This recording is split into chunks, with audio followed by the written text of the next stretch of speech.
เวลาเลยเนาะจับเวลา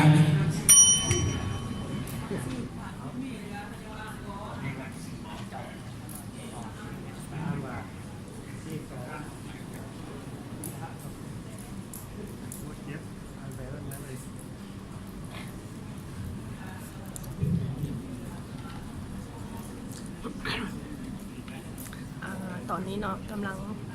แข่งเอาที่1กับที่2ระหว่างแข่งไซญาบุรีกับโปรเมียนเนาะซิงเอาที่3ที่4แข่งไซญาบุรีกับแข่งอัตตปือตอนนี้เป็นแข่งอัตตปือเมื่อเวลายกคำตอบเลยเนาะเป็นคำตอบให้กรรมการเบิ่งเนาะกรรมการจะบ่เห็นอ่านให้เพื่อนเลยบอกชื่อว่ากาลิออมดีโครมันการยอมดีกรมมันแม่หลังคือทั้งสองทีมจ้ะคือทั้งสองนะสมเสยเป็นทรงเซยอีกเด้เจ้าไปจบอีกไปทางหน้าเลยไปจบออกไปจบอีกแล้วผ่านไปข้อหนึ่งแล้วเนาะยังโมตัดสินได้เสมอกันอีกสิได้ออกแรงเลยเนาะวิสาภูมิศาสตร์เนาะข้อที่7ภูมิศาสตร์ข้อที่7เนาะโครงสร้างภูมิสันฐานอยู่ในโลกมีจัดประเภ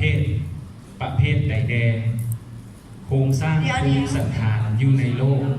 มีจัดประเภทใดแดจับเวลา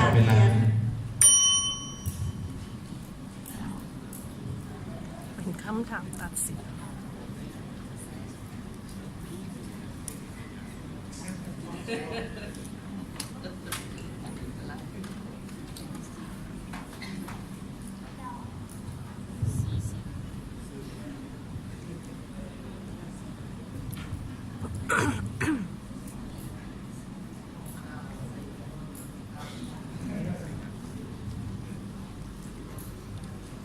เวลา6:05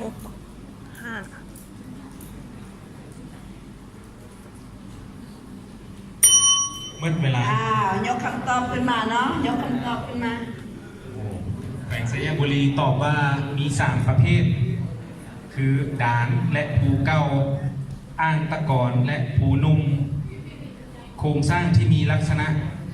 พับกีบแขวงอัตตปือตอบว่า3ประเภทแต่ว่าได้ผูและด่าน